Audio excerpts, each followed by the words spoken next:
Voilà. Ah, en tout cas, on a été très encouragés par la louange, l'adoration, et puis de voir ces deux frères qui ont eu des parcours en santé ou en travail tumultueux, mais où on sent que Dieu accompagne et que Dieu, dans sa grâce, permet que des choses arrivent, mais aussi son soutien dans toutes ces épreuves, et c'est vraiment encourageant, quoi. Il faut prendre comme un encouragement pour nous ce matin, parce qu'on est tous confrontés parfois à ces variations de vie, où des fois tout va bien et puis d'un coup tout va mal. Et c'est pour ça que ça introduit très bien ce que je vais pouvoir partager avec vous, la persévérance dans la prière. On va voir ce qu'il en est de cette persévérance, pourquoi il faut persévérer, et quelle est la vision peut-être assez biblique, j'espère en tout cas, de ce qu'est la prière.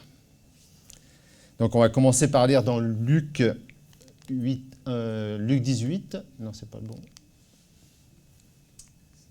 Ah, voilà. C'est bien ça. Ouais, je ne sais pas si vous voyez bien, ça va ? Donc Luc 18, versets 1 à 8. Jésus leur adressa une parabole pour montrer qu'il fallait toujours prier et ne point se relâcher. Il dit, il y avait dans une ville un juge qui ne craignait point Dieu et qui n'avait d'égard pour personne. Il y avait aussi dans cette ville une veuve qui venait lui dire « Fais-moi justice de ma partie adverse ». Pendant longtemps, il refusa. Mais ensuite, il dit en lui-même « Quoique je ne craigne point Dieu et que je n'ai d'égard pour personne, néanmoins, parce que cette veuve m'importune, je lui ferai justice, afin qu'elle ne vienne pas sans cesse me rompre la tête. » C'est beau ça. Le Seigneur ajouta « Entendez ce que dit le juge inique. Et Dieu ne fera-t-il pas justice à ses élus qui crient à lui jour et nuit, et ne tardera-t-il pas à leur égard? Je vous le dis, il leur fera promptement justice. Mais quand le Fils de l'homme viendra, trouvera-t-il la foi sur la terre ?» Alors c'est incroyable parce que quand on lit ce texte, on voit au début que finalement, Jésus prend, pour commencer, un homme qui est complètement un peu pourri, quelque part. Hein. Il fait la justice comme il l'entend. Il a des notions qui sont claires, puisqu'il rend justice à cette veuve, mais il la donne comme il a envie, quand il a envie. Et je pense même, peut-être était-il corrompu, peut-être pouvons-nous l'acheter. Et donc, Jésus prend un homme de cette envergure pour parler, ici, de la question du pouvoir.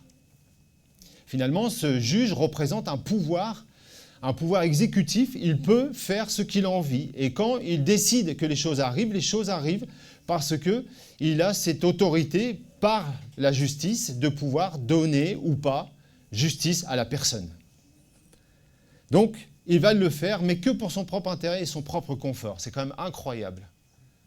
Je ne sais pas s'il y a encore beaucoup d'hommes et de femmes, enfin je l'espère.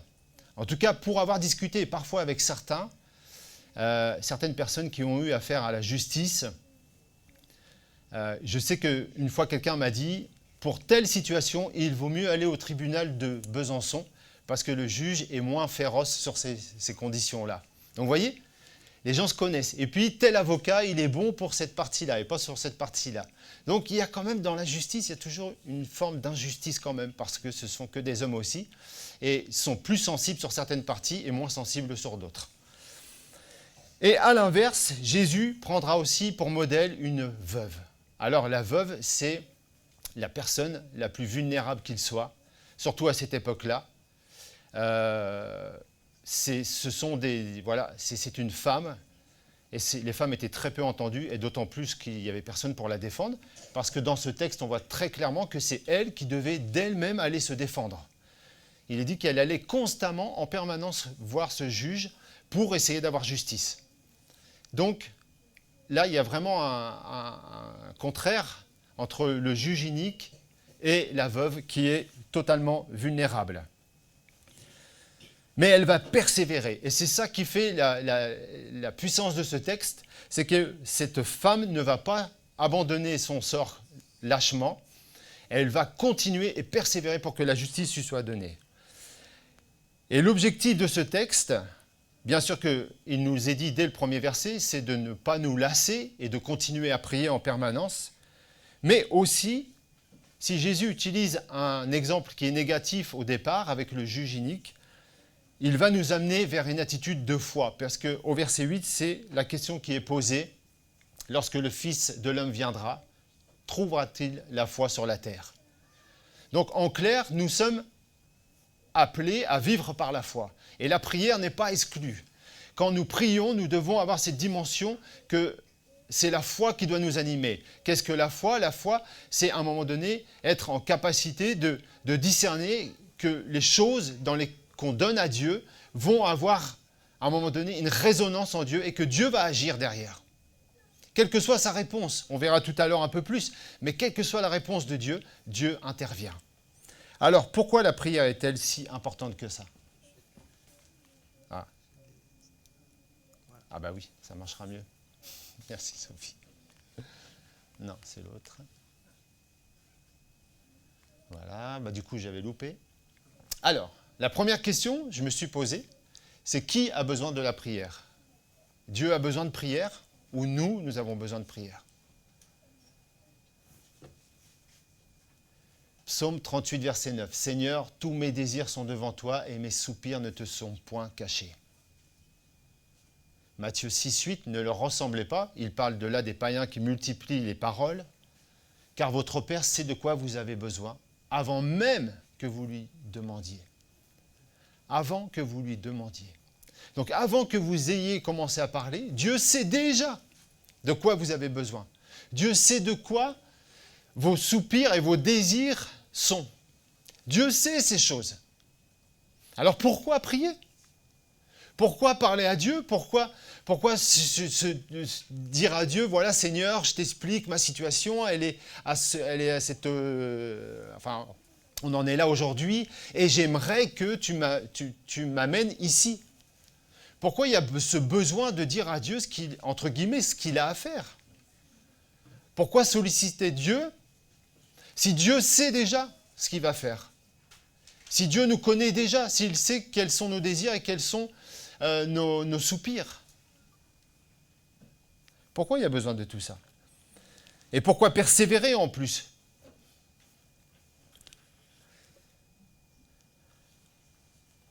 Alors ça, c'est la première question qu'il faut se poser.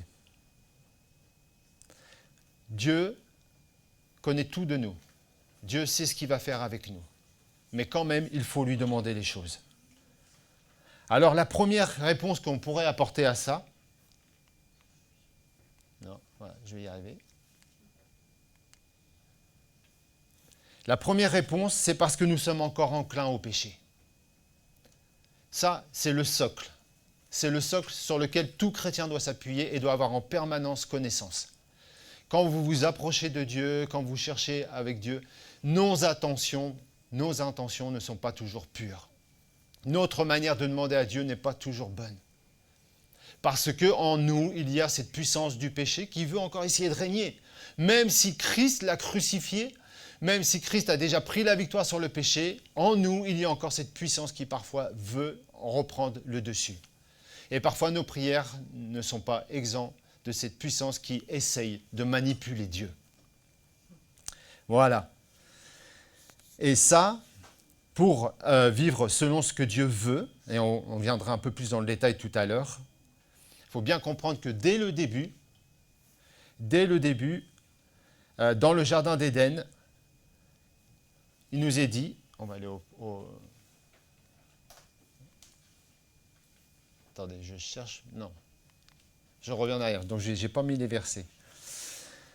Dès le début, on voit dans Genèse 3, verset 8, « Alors ils entendirent la voix de l'Éternel qui parcourait le jardin vers le soir. » Donc on voit que même l'homme avant le péché originel, avant même que l'homme tombe, avant sa chute, déjà l'homme avait besoin de sa relation avec Dieu. Pourquoi avait-il besoin de la relation avec Dieu? Parce que Dieu lui avait demandé de cultiver le jardin d'Éden, de se multiplier, d'être fécond, de remplir la terre. Donc on sent qu'il y avait un projet d'humanité que Dieu voulait pour l'humanité. Et il a commencé avec Adam et Ève. Et dans ce commencement, l'homme avait toujours besoin d'être en communion avec Dieu. Parce que Dieu allait continuer à structurer cet homme. allait continuer à structurer cette humanité qui était en pleine naissance. Et donc là, on voit l'intérêt qu'il y a de persévérer aussi maintenant dans la prière, parce que si eux, avant la chute, ont déjà eu besoin d'avoir un temps de communion avec Dieu, à plus forte raison, nous, aujourd'hui, qui avons chuté, nous avons encore plus besoin de communion avec Dieu pour pouvoir vivre dans sa volonté. Alors, je suis étonné quand même de ne pas avoir mis le... Ouais, non, j'ai oublié. Et la deuxième chose, dans Colossiens 4, verset 12, il nous est dit « Épaphras, qui est des vôtres, vous salue, serviteur de Jésus-Christ. Il ne cesse de combattre pour vous dans ses prières, afin que, parfait et pleinement persuadé, vous persistiez dans une entière soumission à la volonté de Dieu. » Alors là, les mots qui sont clés, c'est combattre dans ses prières et la soumission à la volonté de Dieu. On va revenir un petit peu tout à l'heure sur la volonté de Dieu, mais en tout cas, si vous voulez discerner quelle est la volonté de Dieu, et je pense qu'ici, chacun d'entre nous avons ce désir de vivre vraiment la volonté de Dieu. Nous nous attachons à la volonté de Dieu, nous voulons vivre comme Dieu le demande. Et dès qu'on a ce désir fort de vouloir vivre la volonté de Dieu, moi je ne sais pas pour vous, mais en tout cas pour moi, chaque fois j'ai cette volonté ferme de vouloir faire la volonté de Dieu, à chaque fois, je me rends compte que c'est difficile. Et que, je n'ai pas la pleine révélation de ce que Dieu veut pour moi. Parfois, c'est même très flou. Et secondo, chaque fois que je prie pour une situation, par exemple, aujourd'hui, j'ai décidé que j'allais être tranquille, et un peu comme mon frère, de ne pas m'emporter dans la colère face à des situations qui sont des fois même injustes.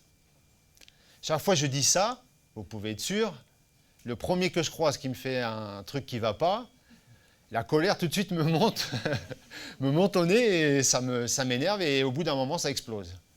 Voilà, je ne suis pas un sanguin dans l'âme, mais en tout cas, je ne supporte pas l'injustice et parfois je m'emporte. Voilà, au bout d'un moment, j'explose.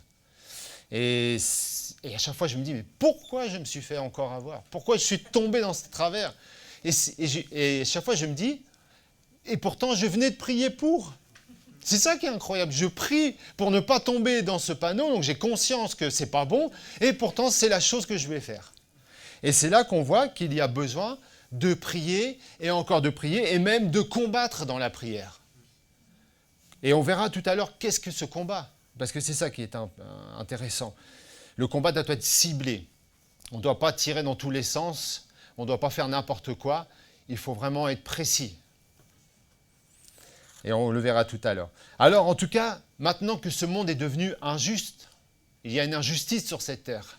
Les choses ne sont pas justes, le système social n'est pas juste, la vie qu'on vit n'est pas juste, la force que l'on a n'est pas juste par rapport à d'autres. On voit des gens qui sont à l'aise dans tout ce qu'ils font, il y en a d'autres qui galèrent, qui rament, ça va être difficile, donc il y a une forme d'injustice. Et cette injustice s'exprime au quotidien, autour de nous et en nous parfois. Alors, évidemment, ça va être compliqué, mais dans ce monde d'injustice, il y a une justice qui s'exprime. Tout d'abord, pourquoi ce monde est injuste? Hop. Encore. La première chose, le péché. Le péché a modifié les comportements et les rapports de force entre les hommes.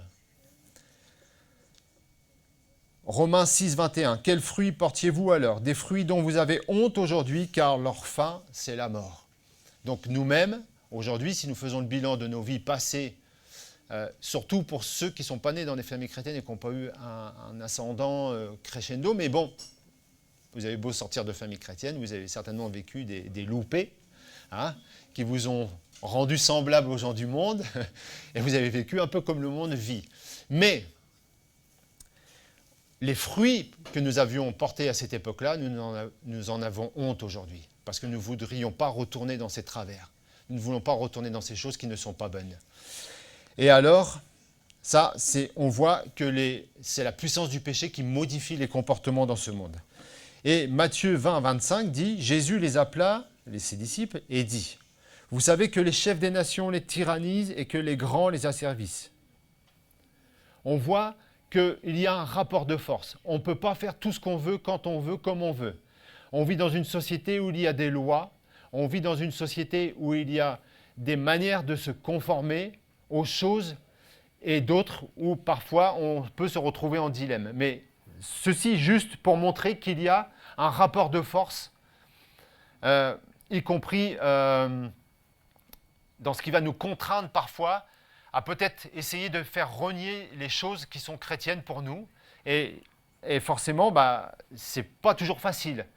Et il y a aussi un combat par rapport à tout ça. Et ce combat-là est lié simplement à cette puissance du péché qui a corrompu tout ce qui s'appelle bien sur cette terre.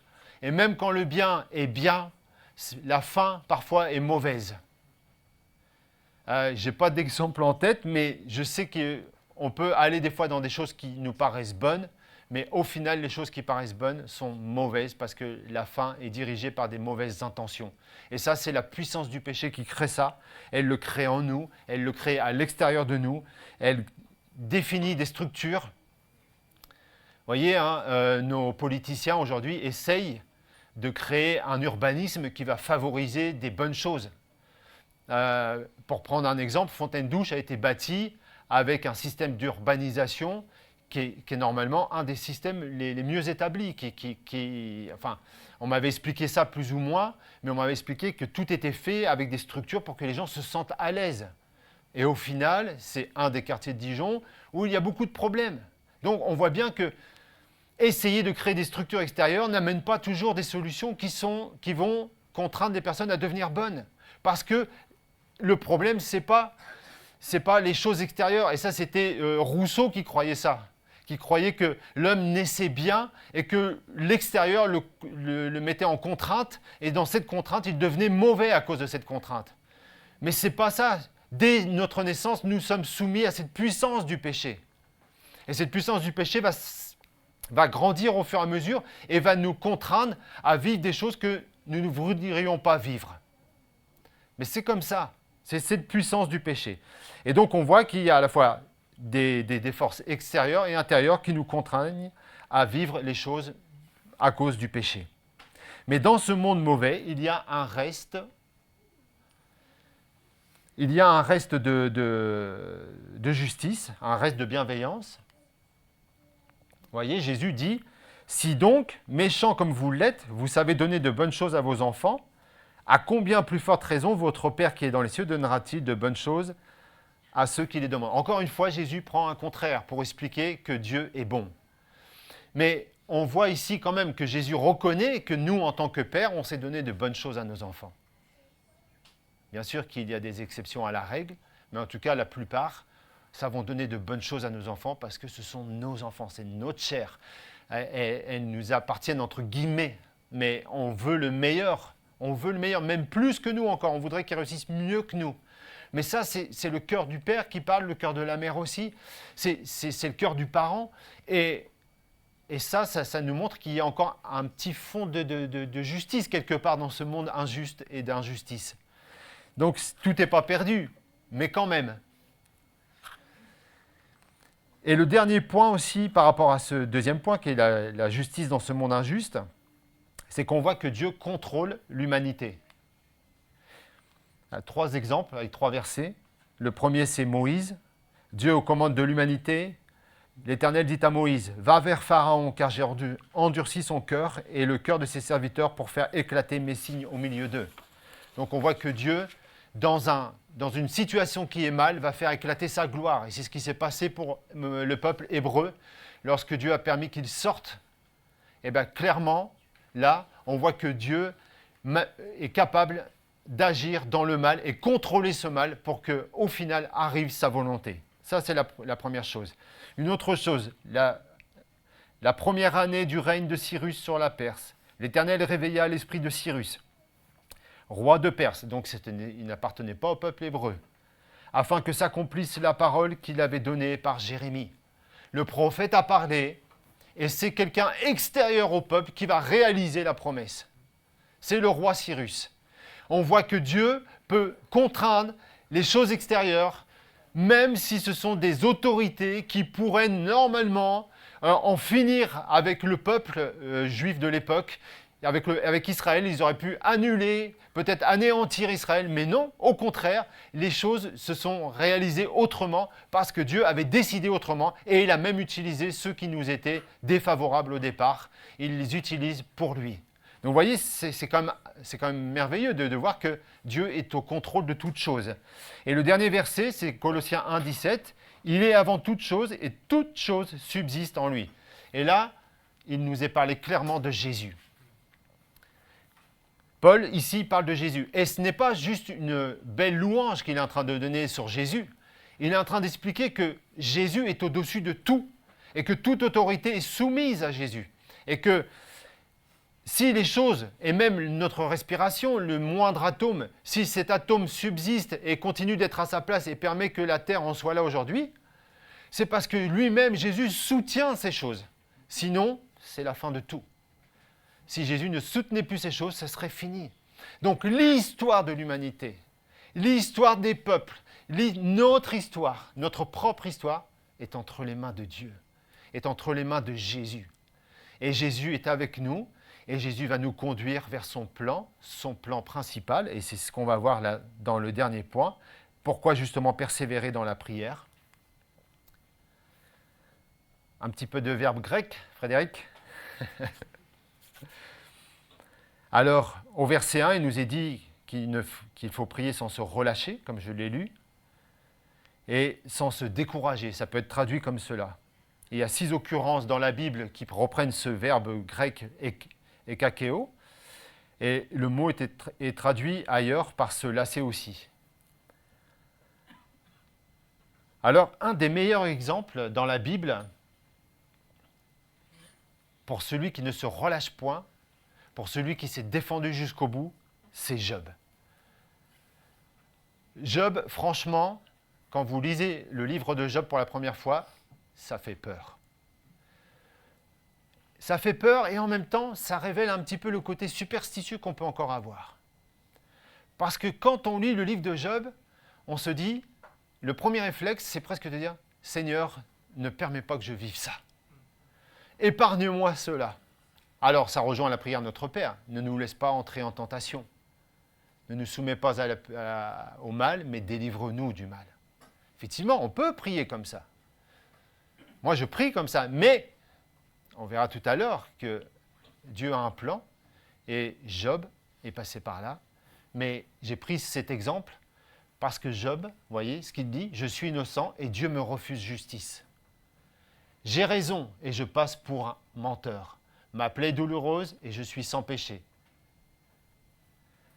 Pourtant, ses amis avaient tous les arguments théologiques pour lui dire que, écoute Job, dans ta situation, s'il t'arrive ça, c'est parce que tu es un vilain pécheur et que certainement tu as fait des choses qui ne sont pas bonnes. Sinon, il ne te serait pas arrivé ces choses. Et ils ont tout un développement qui est bon, qui n'est pas faux. Si c'est vrai, dans certaines situations, parce que la Bible dit qu'on ne se moque pas de Dieu et que l'homme récolte ce qu'il sème. Mais ailleurs, il y a d'autres versets qui vont dire que Dieu fait grâce aussi. Ailleurs, comme ici, avec Job, Job va être soumis à des épreuves, alors que lui-même, il est dit par Dieu au tout début, quand Satan vient devant Dieu, « As-tu vu mon serviteur Job comme il est intègre ?» C'est Dieu lui-même qui se vante de Job. Et c'est Dieu lui-même qui va dire à Satan, « Ok, je t'accorde que tu le touches, que tu lui fasses du mal quelque part. » Waouh, c'est incompréhensible pour nous ça. C'est un truc de fou. Et là, c'est ça qui fait le plus peur. Quand on pense à ça, on se dit, « Seigneur, tout mets pas ça, s'il te plaît. Ne fais pas un pari sur moi avec Satan. S'il te plaît. » Et pourtant, Dieu va le faire pour Job. Et Job a raison de se défendre. Et c'est pourquoi, ça c'est une première étape dans la prière. Oser tout dire à Dieu. Quelque part, Job, quand il lui dit « je suis sans péché », Job, tu n'as pas une bonne doctrine du péché là, hein, parce que tu devrais savoir que nous sommes tous pécheurs. Mais quand il dit « je suis sans péché », c'est plutôt dans le sens « je ne comprends pas pourquoi tu m'atteins alors que je ne vois pas quel péché se rattache à cette maladie que je suis en train de vivre, ces épreuves auxquelles je passe. Pourquoi je passe par cette épreuve alors que si j'avais eu des comportements qui étaient mauvais, j'aurais compris, j'aurais dit oui, ok, je mérite parce que j'ai récolté ce que j'ai semé. Mais là, Job se défend. Et quand nous prions, osons tout dire à Dieu. La prière, c'est une manière de parler avec Dieu. C'est pas, il ne faut pas enfin, vous savez, des fois, moi, je me corrige. Des fois, je prie et à un moment donné, je me rends compte que je suis en train de faire du charabia, dans le sens où je parle de manière systématique. C'est-à-dire, je ne réfléchis plus à ce que je dis, mais c'est une manière, ça s'appelle la prière, alors je prie. Voilà. Je prie parce que ça fait bien. Seigneur, je te loue parce que tu es grand, tu es merveilleux. Voilà, je commence à prier comme ça. Je te prie pour telle situation, nanana, nanana. Et puis au bout d'un moment, je me rends compte, je dis, Seigneur, je ne sais même plus pourquoi j'étais en train de prier. Et là, je dois me recentrer et je m'impose de réfléchir à ce que je dis. Parce que je suis en face de Dieu. Et si je suis en face de quelqu'un, si je parle avec Paul, je ne vais pas m'amuser à lui parler. Puis au bout de 5 secondes, je dis, mais de quoi je te parlais déjà? Non, je fais attention à ce que je dis. Je construis mes phrases, je fais attention, j'essaye d'être communicatif, j'essaye de prendre les bons mots. Eh bien, avec Dieu, je pense que c'est important. Et je pense que ce qui prime le plus, c'est la sincérité. Il faut vraiment oser. Et vous savez, dans les débuts de vie chrétienne, des fois, c'était compliqué pour moi, la vie de prière. Et c'était la mère d'un copain qui m'avait amené à Christ, au final, par lequel je suis venu à Christ. Et qui me disait, si tu as du mal à prier, Stéphane, fais un truc tout simple.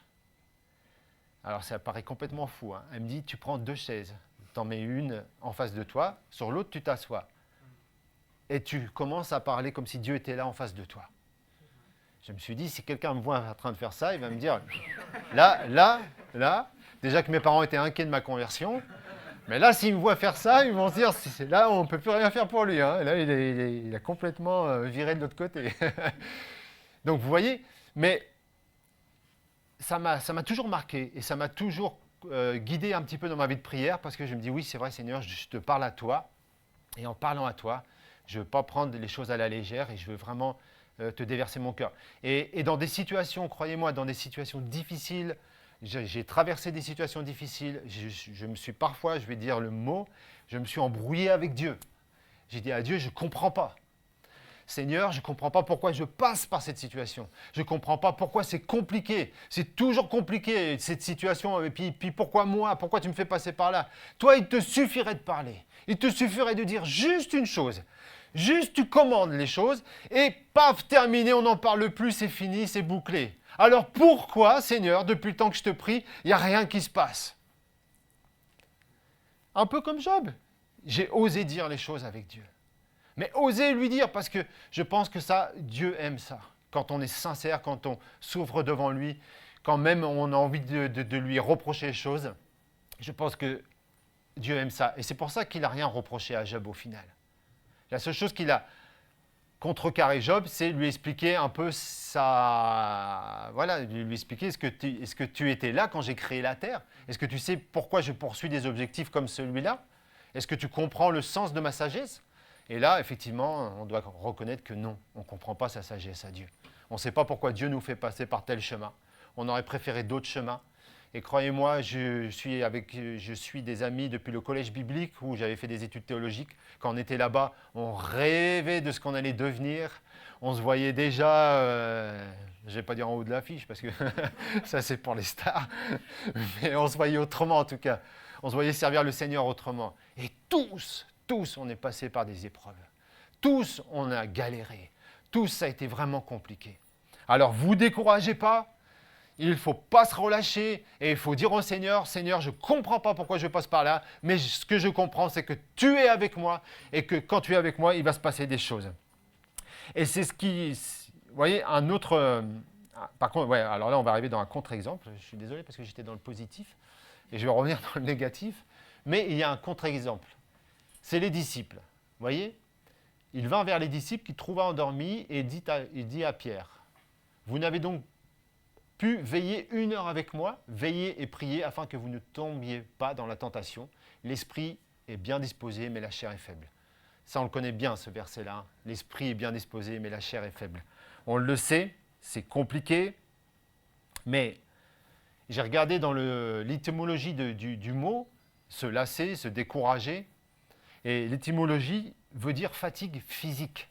Et j'étais étonné de voir ça, se lasser. Je pensais que c'était plus d'un point de vue psychologique ou moral. Non, c'est une question physique. Et effectivement, là, les disciples se sont endormis, littéralement. Et c'est vrai qu'on peut être fatigué de nos situations. On peut être fatigué par où on traverse les épreuves. Et on a envie de prier, mais on ne prie pas. Et la tentation ici, quelque part, quand Jésus dit « veillez pour ne pas entrer en tentation », c'est justement cette tentation d'abandonner. Cette tentation de baisser les bras, de dire « Seigneur, peu m'importe ». Et puis de relâcher les choses. Non, continuons de prier pour les choses. Et ça, c'est l'esprit qui est bien disposé. Mais on va aller un petit peu plus loin. Ce que je voulais dire aussi, c'est que la ténacité dans la prière ne doit pas être confondue avec les vaines redites ou une forme de récompense suite à un nombre important de paroles. Ça, c'est anti-biblique. La prière, c'est tout sauf ça. Ce n'est pas parce que j'ai été voir 10 fois Dieu sur la même situation que Dieu va se dire « Bon, allez, une 11e, et à la 11e, je te donne ce que tu veux. » Dieu n'est pas un marchand. Dieu, ce n'est pas un commercial. Pas besoin de marchander avec lui. Le projet de Dieu, il sait ce qu'il est en train de faire avec nous. Et le projet de Dieu va s'accomplir parce qu'il a une volonté. Il a un plan très clair sur ce qu'il veut faire avec nous. Et c'est Jésus lui-même qui nous donne cette clé-là lorsque lui-même passera par le jardin de Gethsémani. Vous voyez que Jésus lui-même a essayé de demander au Père de ne pas passer par la croix. S'il y avait une autre solution possible, si c'était possible autrement. Mais sa prière est ponctuée par toutefois que les choses se passent. Non pas comme moi je le veux, mais comme toi tu le veux. Et c'est là la clé de la prière. La clé de la prière, c'est de discerner quelle est la volonté de Dieu. Je l'ai dit au tout début, mais quand on dit quelle est la volonté de Dieu, et c'est pourquoi on a besoin de prier, parce que comme je vous l'ai dit, on a besoin que cette puissance du péché qui s'exprime encore en nous, et même dans nos temps de prière, elle voudrait, par la chair, pouvoir posséder les choses de Dieu. Et on voit aujourd'hui, certains en ont fait un commerce, mais en tout cas, juste pour dire, pour ce qui nous concerne, nous devons aller vers Dieu et continuer de prier, et à un moment donné, de discerner quelle est la pensée de Dieu.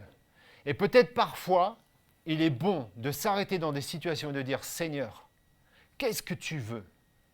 Qu'est-ce que tu veux dans cette situation ? Où est-ce que tu vas me guider ? Ou qu'est-ce que tu veux que je fasse ? Quel comportement je dois adopter ? Comment je dois prier ? » Et peut-être que c'est ça qui changeront les choses. Parce que dire au Seigneur, « Seigneur, non pas comme je veux, mais comme toi tu veux, Seigneur. » Tu connais cette situation, tu sais par où je passe. Il va se réaliser ce que toi tu as décidé, Seigneur. Je ne vois pas le chemin devant moi. Je ne sais pas par où tu veux me faire passer. Je ne comprends pas tout ce qui est en train de se passer autour de moi. Mais je sais une chose, Seigneur, c'est que tu es avec moi. Et c'est ça le plus important. Le plus important, c'est de savoir qu'il est avec nous, en permanence avec nous. Et Jésus savait ces choses. Il savait que le Père était tout le temps avec lui. Et quand on lui posait la question, comment il était toujours exaucé quelque part dans ses prières. Pourquoi tous les malades qu'il rencontrait et pour lesquels il disait soient guéris, les malades étaient guéris. Pourquoi ces choses pouvaient arriver ? Parce que lui-même Jésus disait « Je ne fais que ce que je vois le Père faire ». Vous voyez, Jésus ne prenait pas la libre initiative de dire « Puisque Dieu m'a donné un pouvoir, je vais l'utiliser comme bon me semble. Comme le Père m'a donné ce pouvoir, je l'utilise comme bon me semble. » Non, il ne faisait que ce qu'il voyait le Père faire. Donc, il soumettait son intelligence à la volonté de Dieu, du Père. Donc nous aussi, à plus forte raison, on a vraiment besoin de soumettre notre intelligence à l'intelligence de Dieu pour que nous puissions discerner quelle est sa volonté. Alors voilà, pour revenir à la question du début, je finirai par ça. Dieu n'a qu'un objectif pour nous, et c'est pourquoi il nous conduit sur le chemin de la foi. Son objectif, il n'est pas compliqué, c'est nous amener dans la vie éternelle. C'est son premier objectif. Et de cet objectif découlent tous les autres objectifs. Tout ce qu'on va vivre ensuite, toute la vie qu'on va avoir, n'a que cet objectif, nous amener dans la vie éternelle. Et ça, c'est lui qui a décidé de comment ça allait se passer. Il a déjà tout prévu. Et il nous est dit, comme au verset 8, « Je vous le dis, il leur fera promptement justice. Mais quand le Fils de l'homme viendra, trouvera-t-il la foi sur la terre ?» Dieu n'est pas un menteur. Ce qu'il dit, il l'accomplit. Dieu est juste. Il sait ce qu'il fait, mais il est souverain en toutes choses. Ce n'est pas à nous de dire à Dieu ce qu'il a à faire. C'est à Dieu de nous dire ce que nous avons à faire. Et pour ça, il faut passer du temps avec lui. Et pour ça, il faut prier. Peut-être, dans les premiers temps, pas trop longtemps. Peut-être si vous n'avez pas trop l'habitude d'une vie de prière, commencez à parler avec Dieu, 2 minutes, même 1 minute. Mais recherchez la qualité. Recherchez plus un vrai moment avec Dieu. Et pas un moment de « ça y est, j'ai fait ma prière, maintenant je suis débarrassé un petit peu de cette exigence et maintenant adviendra ce que Dieu veut ». Non, passez du temps avec Dieu parce que Dieu sait déjà ce qu'il va faire, mais il a besoin que nous discernions ce qu'il veut que nous fassions. Et quand Jésus dit « trouvera-t-il la foi ?» vient de ce que l'on entend, et ce que l'on entend vient de la parole de Dieu. La Bible, qui est parole de Dieu, est révélée par le Saint-Esprit qui habite en nous. Quand le Saint-Esprit habite en nous, eh bien, les paroles de Dieu deviennent vivantes. Et elles s'accomplissent selon le dessein bienveillant de Dieu. Alors, rechercher la volonté de Dieu, passer du temps dans la prière, c'est quoi? Eh bien, c'est ça. C'est de se mettre d'accord avec Dieu. Seigneur, qu'est-ce que tu veux faire dans cette situation? Et c'est tout le contraire de l'idolâtrie. L'idolâtrie, c'est adorer des choses pour que ça s'accomplisse comme nous le voulons. Alors que celui qui vient dans la prière avec Dieu va pratiquer tout à fait le contraire en se posant et en disant « Seigneur, qu'est-ce que tu veux dans cette situation ?»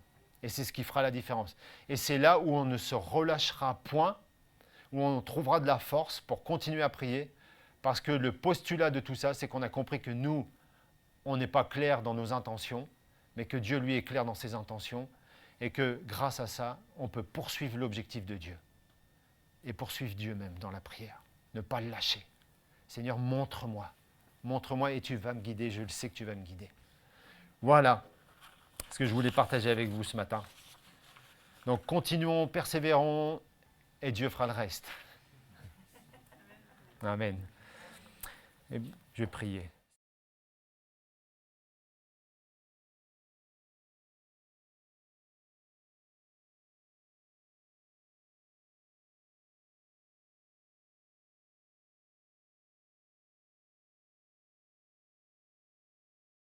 Des épreuves puissent encore